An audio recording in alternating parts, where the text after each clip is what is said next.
In this video, we're going to demonstrate how to implement hierarchical clustering in R. So we're going to demonstrate it using the tissue gene expression data, and we're going to start right away. The first thing we have to do is get a distance between each column. For that, we can use the dist function. We've already covered that.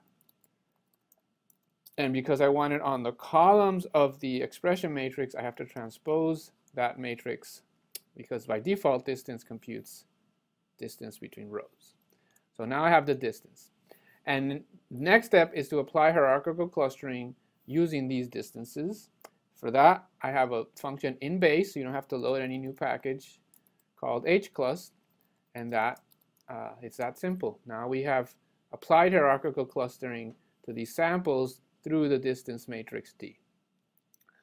This is an object of class hclust, and functions like plot know what to do with this object right away. It knows it's a hierarchical clustering object, and it makes a dendrogram.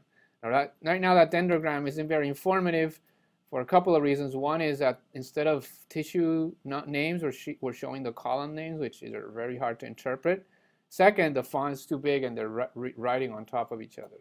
Both those things are relatively easy to fix. First, we'll change the font. It's a smaller one so we can see something. And second, we're going to use as labels the tissue.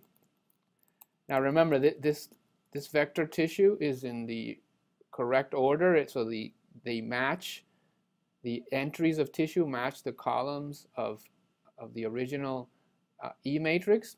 And this function plot, when applied to hierarchical clustering object, it keeps track of that. So it'll put the right label here according to the position of that label in this vector and what sample this is. All right. So if I do that, you can now see that we have clustered the different tissues. You can see we see liver here, so you already see some clustering based on the tissue. Here's colon. It's not that easy to read, but you can see it. Kidney, and there's hippocampus here, etc.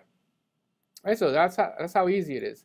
I'm going to show you a quick way to add colors to this. The Raphalib package, we've included a function that lets you make the same plot, adding color.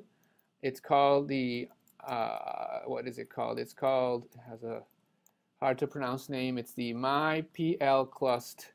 That's because plclust is the original one built for hierarchical clustering objects. Myplclust, and now I can add, I'll use these same parameters.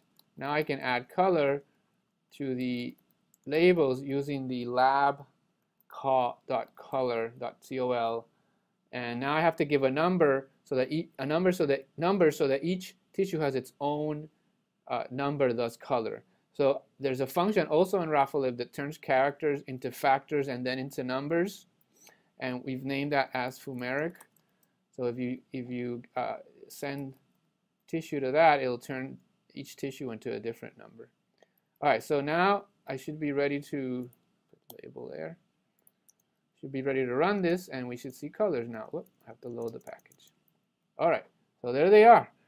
And you can now see that these livers here are together, and then the colons are together, kidneys, and another tissue here, a hippocampus cerebellum. Now the brains are a little bit mixed up, and we also have a couple of kidneys in here, and cerebellums and liver in this strange little cluster. Okay, but now, one thing we discussed in the previous videos is that hierarchical clustering groups samples, but it doesn't really give us clusters, right? It just tells us how far things are through a dendrogram. If we actually want to split them into discrete clusters, we have to cut the tree. So for example, I could cut the tree at a specific height, for example 120. If I add a line there, you can see that what I'm doing now is I'll say anything that splits below that line is going to be in the same group. So all these here will be in the same group. All these will here, they split up here. All the other splits happen down here. They're all be in the same group. All right, so we can see those. We can apply that to the hierarchical clustering object using the cut tree function. It does it automatically. And my height is going to be 120.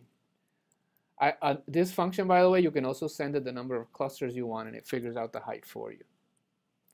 So I'll put this into clusters, and now I have, for each sample, I have a cluster, a number. See, you see all these numbers. So let's see how that would have worked if we did not know these were tissues and we just wanted to cluster and see if there's discover any biology. How would we discover the different tissues? This does a pretty good job of doing that. I'll show you that with a table that shows us that, for example, let's look at the good ones first. Liver is, almost all the livers are in the cluster 8, and there's no other tissue type in cluster 8. It's all livers. Now there's a couple of weirdos here. Another one that works for is colon. See colon? There we make no mistakes. We would have discovered all the colons at its own cluster. And there's other examples where they're in 2 clusters. So the hippocampus and the kidneys, no, actually the kidneys are, yeah, and the kidneys are in separate clusters, but there's no other tissues in those clusters, so that worked okay. The places where we don't do that well are things like kidney that are spread across different ones, and cerebellum are also split across different clusters. Okay, so that's how you use the hierarchical clustering function. It's very simple, very quick, and it's all already in, most of it is in the base packages, so you don't really even have to load new packages to perform this analysis.